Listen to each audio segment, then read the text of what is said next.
La continuidad de nuestro noticiero, les dijimos que mientras hablábamos de Bausa, Messi, si vuelve Messi o no a la selección, por lo menos nos estábamos tomando un recreo y lo compartimos por supuesto con ustedes, porque después vienen los temas más pesados, más duros, hablar de la pobreza, por ejemplo.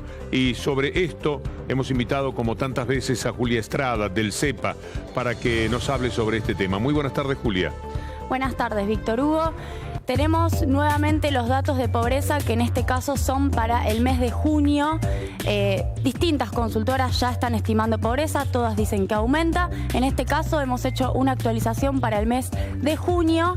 Quisiera poder ver la primera placa que tiene que ver con los porcentajes. Nosotros recordemos que, para poner un punto de partida, noviembre del año 2015 teníamos 18-19%.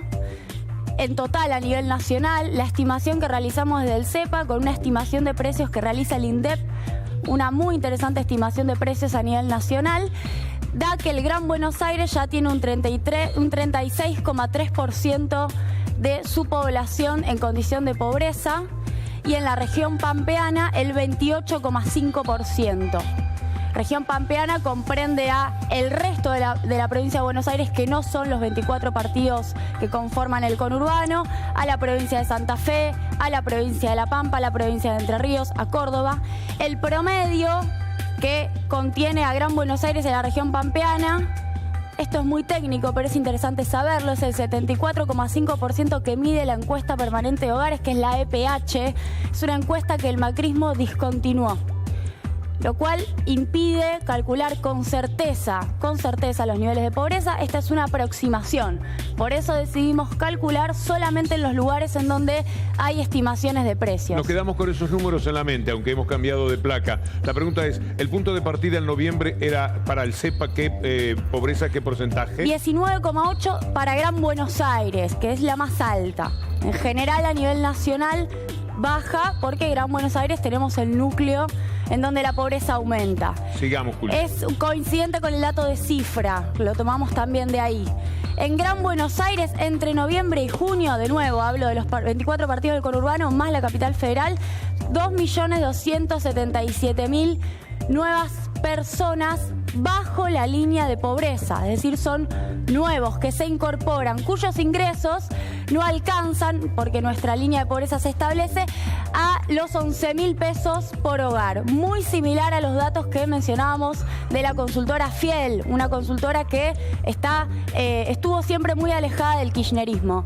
Y ahora la región pampeana, de nuevo, estas provincias que mencionaba, quizás más favorecidas también por el actual modelo, 303.800 nuevos pobres entre enero y junio.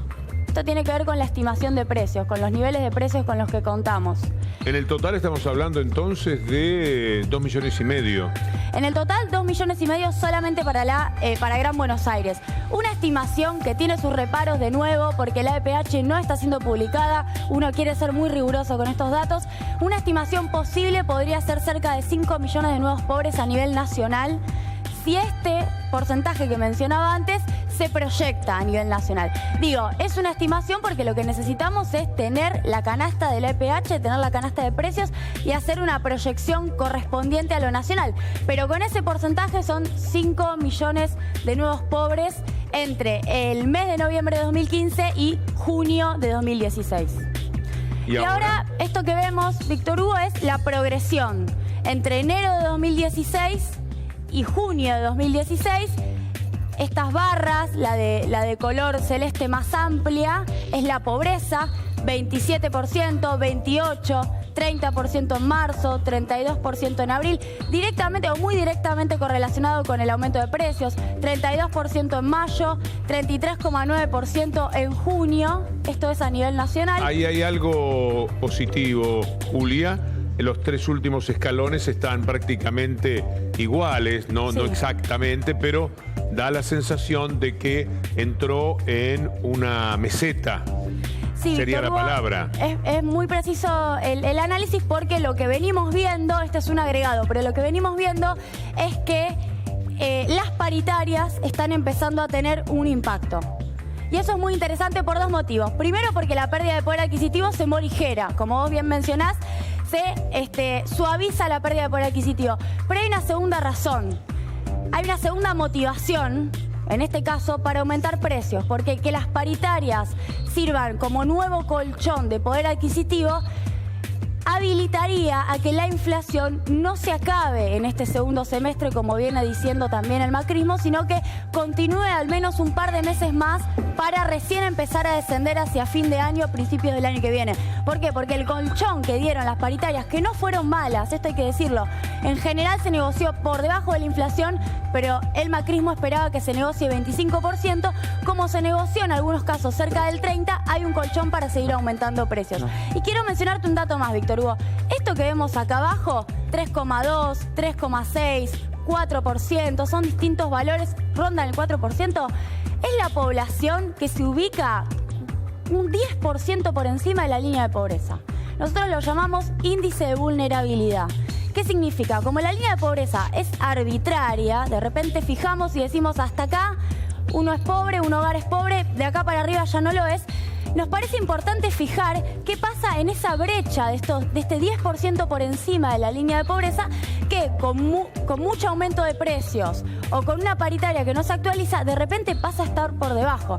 Bueno, hay un porcentaje muy importante de población, 4%, que nos da que está muy por encima apenas de la línea de pobreza y que si no se recomponen ingresos puede caer por debajo. De todas maneras, Julia, alguna vez habrá que revisar, como el premio Nobel actual de Economía lo ha pedido, esto de determinar la pobreza no debería ser tan solo por una escala en la que hablemos de cuánto cuesta la canasta, por ejemplo, y cuánto se gana, que me parece que es la relación que más se da.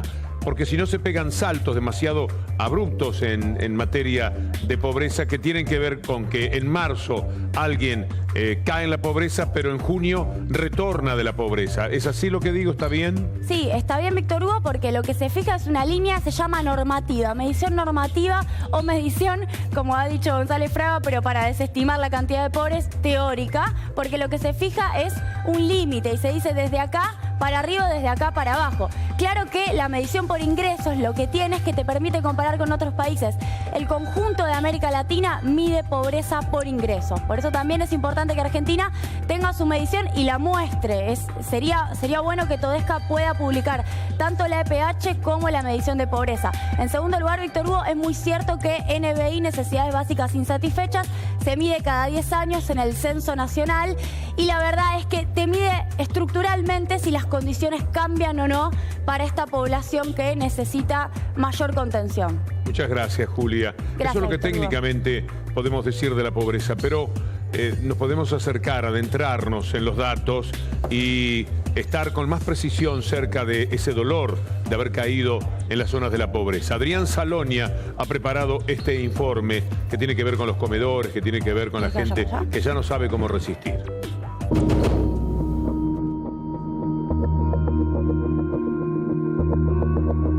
Acá estamos con esa situación de mucha gente que se quedó sin trabajo, peleándola todos los días por el tema de la comida. Estamos, antes en este comedor asistían los chicos solamente a comer, ahora todas las noches vienen con su olla para tener para el otro día. El año pasado pedíamos trabajo y hoy estamos pidiendo alimentos. Porque hay mucha gente que se quedó sin trabajo y ahora lo único que tiene es que los padres salgan a cartonear. Así como se dice en la tele, sí, hay más cartoneros ahora, porque es verdad, porque ahora la gente sale con su bicicleta y un carrito a juntar, porque no tienen para comer. Hay mucha gente que hacía changas de albañilería, no en empresas nada, sino changas, y ahora porque no tienen, la misma gente que los contrataba a ellos no tienen plata, no hay plata, no tienen trabajo y se queda esa gente sin trabajar. Y esa misma gente, ahora esos padres vienen hoy a buscar una olla de comida para darle de comer a sus hijos. Siento, no sé qué te puedo decir lo que siento.